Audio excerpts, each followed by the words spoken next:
Well, hello there, I'm Christine and welcome to my channel. Today we're going to be talking about the Tarot of Marseilles. We're going to be talking about cards 7 and 8 in the Tarot of Marseilles. And as we just sort of wanting to just touch, one of the reasons I meant to touch base with about talking with the Marseilles Tarot deck here is that the colors are very you've got your royal blue, which is about intuitive trust and inner wisdom. You've got your goldy yellow about centering yourself and creating a space to be free from tension, past anxiety in the future. And you've got red, the need to energize with your ambition, and it's a color of determination, and it's activating and stimulating. And you've also got green in this one and a few other ones which I failed to mention, which is about confidence and being unflappable and being able to calm and be down to earth with that. So when this card, number 7, which is very self-reliant, turns up in a reading, things are going to get busy. Projects are in full swing. The Chariot promises success. And when we look at him, he has the crown of determination, and before him is the 6, and the arrow has become the scepter. This is the card of the we, number 6. The we decision becomes the I, number 1. About me, it's about me. And this card, as you can see, there's conflict. We see the Chariot, a very solid and stable structure. You've got the balance of, with the red and the blue, of intuition and the energy coming in here. Energy is at the front. Energy. It is in some systems it's ruled by Mars, and I often tend to go with Mars energy for charging along those horses, mad, out of control, warrior, when I think as well. So a lot of times I get Mars energy, but it's also been used heavily as a Cancer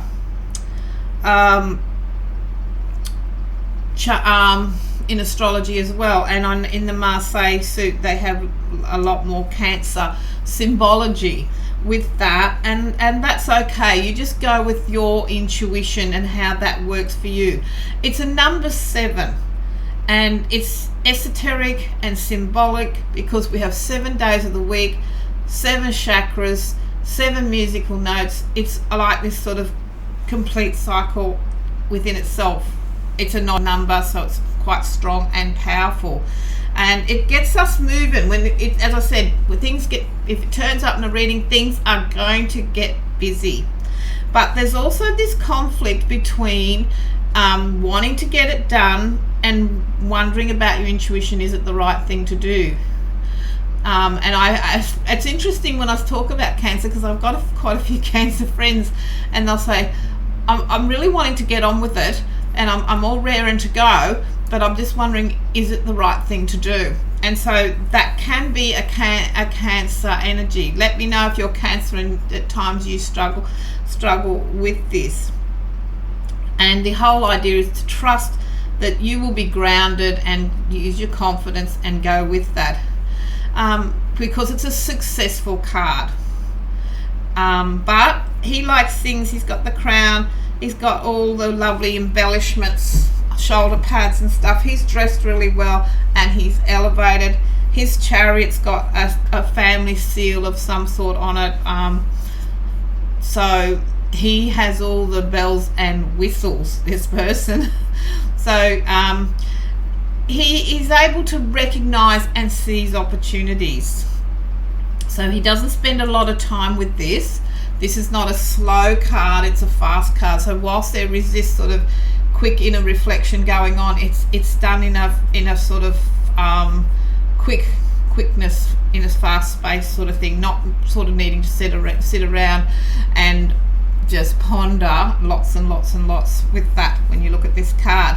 And he is about projects. Anytime it comes up with projects. Now there's also people who talk about this card connection to Gemini because of the two horses pulling in two directions, and that things won't get done unless they come together, or the two horses, they've got to be running side by side. So there can be an element of Gemini as well with that. So it's sort of whatever you feel intuitively compromise with you. I find over the years, and I say this on all the videos, there's lots of book meanings, and it can do your head in, and at different times you just got to look at what you see. So clearly we've gone from 3 to the 1, and before that we had 3 in the Hierophant in the 5. So the collective, the we to the 1, me, I. So in love, hearts are in tune, feelings of the unison as becoming, wanting always to come together. If you see this card, I'll just move her aside for the minute, together, it could be a little bit, be careful, without an accident you might fall, because okay, it's just for your own use. Don't go to in the old days, I talk about in the old days of readings a lot, I'm sorry, but in the old days when people had readings, it was quite common for readers to say, oh, be careful crossing the road, you might get hit by a car, and all this sort of stuff. It's just a thing of slow down, it would be better, and be sure you know what you're doing, rather than saying be a bit careful as to being scared of falling or getting a shock of some sort. But it can come up a lot, so you have to choose your words carefully. But I just sort of think maybe it's slow down so nothing happens, like a prevention. If it turns up with the Devil, it can be a card of adultery and affairs. Adultery is an old word, isn't it? Now, I would love to know, you as a reader, what cards come up for you to signify an affair. Now I know in Rider-Waite-Smith you've got the various cards can come up, like for some people it can be the 3 of Swords and the Devil and different things like that, but in this system, and we're doing majors only, that would be an affair there with that, because it's not very principled, and they're both on one level and they become people. But with work, it's about progress and evolution, and the career goes upward. Things are going to get busy, as I said before, and your popularity increases, and your skills are going to be recognised, and possible travel with work. I found at different times when I was reading, it can represent military people or anyone like naval uniform people in life as well. I found that happened a lot, and it was interesting because where I was reading there was a naval base, but you still had to sort of use your intuition to people. In the 80s, people used to like to be the reader to prove to them your capabilities, oh, she knew that, she knew.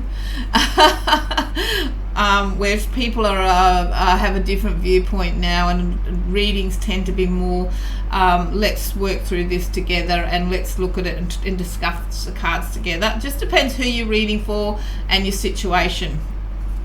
So money, things are going well on the monies, and it's also about being able to accumulate money, because he's got these 2 things here and his belt there and his crown and holding on to his scepter, so he can accumulate money. So you'll be able to save, you'll be able to purchase that purchase you want to make, and then you've got health. It's about vitality, you're in luck, you have energy, and if someone has been unwell, it can be that they're going to get better. And it's a very good boost of confidence card when that card turns up. The arrow pointing up here is about the evolution of thinking and being able to hear. As I said, he is spiritually elevated. This is another card of elevation, but you have to think how the difference in how these people are elevated. How is it that this person has risen above through his skill and expertise, and maybe he's risen above in the workplace through trickery and not so ethical ways. So it's about an elevation. They're both elevation cards with that.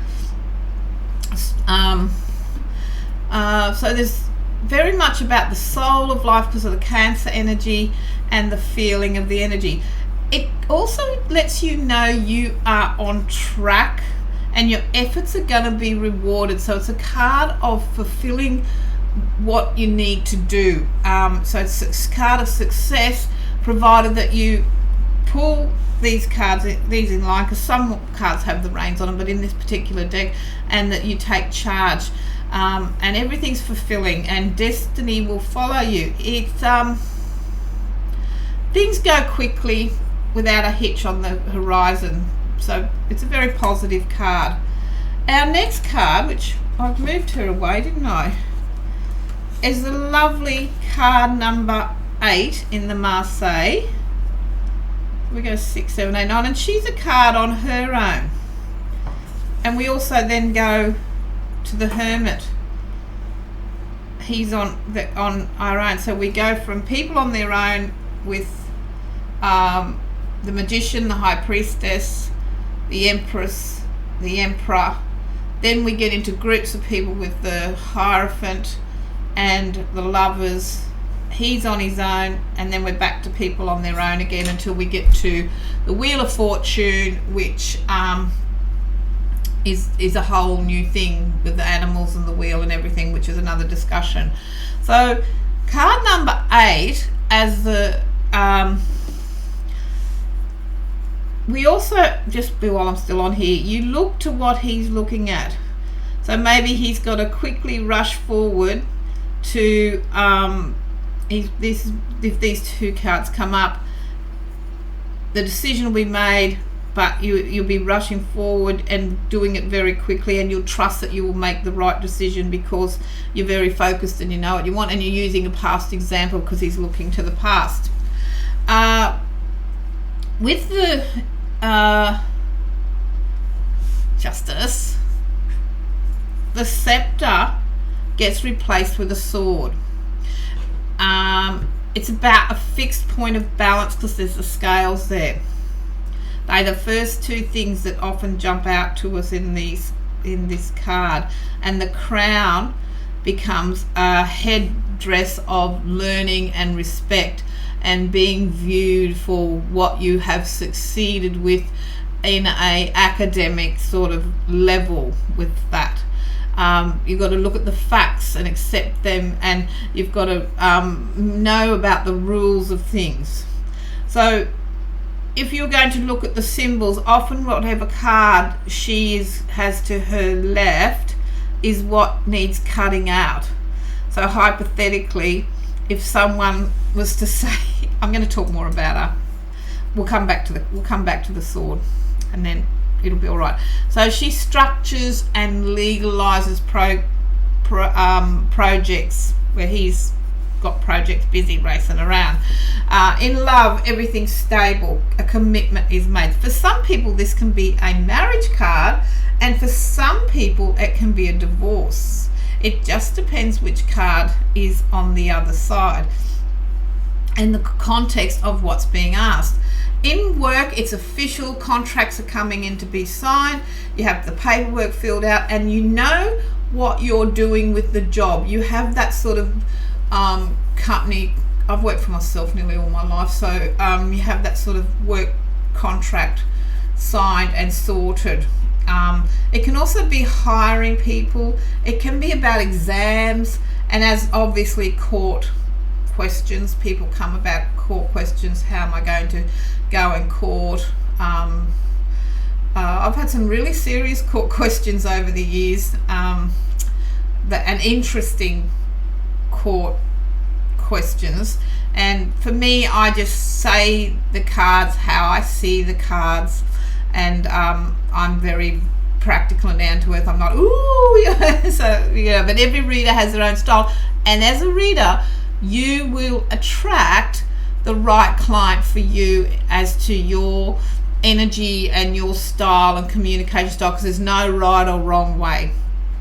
With money, this card's about money being sorted out, sold, loans getting serviced, collected and given, the balance of account, because this is all about accountability. It can be all about your practical questions, because she's a very practical question, and if she turns up early in the reading, you'll know that the client is very much a practical person, because but often you can bet a lot of times with the questions that will be a question to do with a legal or an administration situation, not always divorce. So she is she acts as a refugee. So she has the wisdom because the blue is on the outer, and she has the blue sort of shrouding with her coat the red. So she will take decisive action, but he has the red on the outside, which means he's going quicker against his in and think later. This one, act now, think later. Act now, think later. Think now, act later, in a balanced and fair way. Interesting way of looking at it. This one here, don't worry, you'll land on your feet. This one doesn't sort of need the green because it's all gold, and she's centered and she's in a space of making a clear decision free of tension, in that sense. So that where that one is about, don't worry, it'll all happen, and keep your confidence up, it'll happen anyway, it's all positive, don't worry about that. So there's the different energies in those two cards. Getting back to the sword, where I started talking about the sword, this sword I have found is about cutting out what's on this side. Most of the time she is holding, traditionally in most decks, like with modern decks it could be anything. So because I like to read direction and symbols of various things, I do tend to stick with traditional decks, although I can read other ones, but I just like I know what I like. And this one cuts that out. So if was the question here, as a hypothetical, we'll move him over there, and the person was to say, I'm trying to make a decision what's going to happen in my relationship, I've been seeing two people and my family want me to settle down and blah blah blah, and these cards come up at a simplistic level. The card would see, well, once you stop tearing around and worrying about it and putting too much energy into it and just center yourself, you'll be able to make a clear and balanced decision that will work well. And so, he's like the young person, not sure what he wants to do. Does he want to, maybe the girlfriend wants to settle down and the parents are saying you really should be settling down with this girl, and he's sort of young and still wants to go out and got things to do and out with his mates and all those wonderful things that you get to do when you're young and single, or any time in your life really.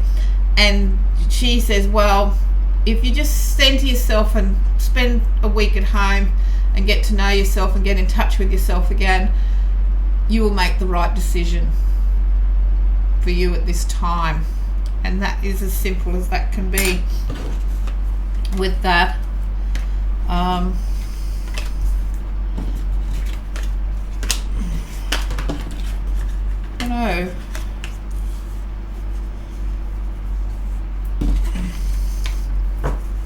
I should really pick a card out and do a reading. I didn't think I would do this today, but I'm just feeling like it. I don't know why. So we'll just pick a card and see what we get. Okay, we've got the Devil here telling us that it's time to be settling down and working out what it is you want to do, and feeling not being distracted anymore. And it's when we're feeling like this and feeling like being distracted by things that aren't sort of necessary, because I find he's often a distraction card. Depending on the question, I was just using it as simple energy. And it's time to sit back from a situation that's run its course and to see what's really going on. And she's there. I've kept her tapped over, and maybe there's some study to do with that.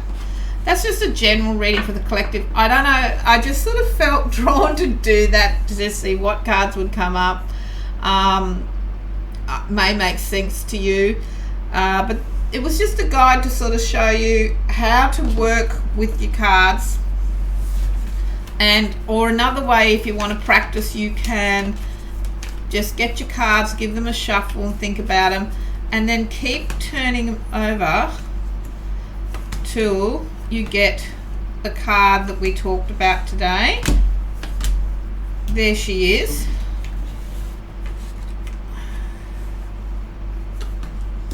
Well, they've come like that. Maybe my shuffling's not real good today because of the cold weather. I don't know. Or maybe it's just the messages we need to hear. So there is a calling happening here, and it's like there's this voice going on, distraction, distraction, distraction. And if you're feeling that, and you're feeling that you're getting called in another direction, it's time to cut out that chatter and get focused what you want to do, and then go in the direction that you want to go, because that's where you are needing to go at the moment. And our card on the bottom is the success that's going to come to you through that, and happiness with that, of knowing what you want to do. It always comes back to knowing what you want to do, making the right decision and feeling good about it, and feeling that you're on track. That's all. That's pretty much what we all ever want to know. So thank you for watching. I'd love to see your feedback on this. I love the comments. I love the people who email me and ask me things, and I look forward to seeing you on the next video. Bye for now.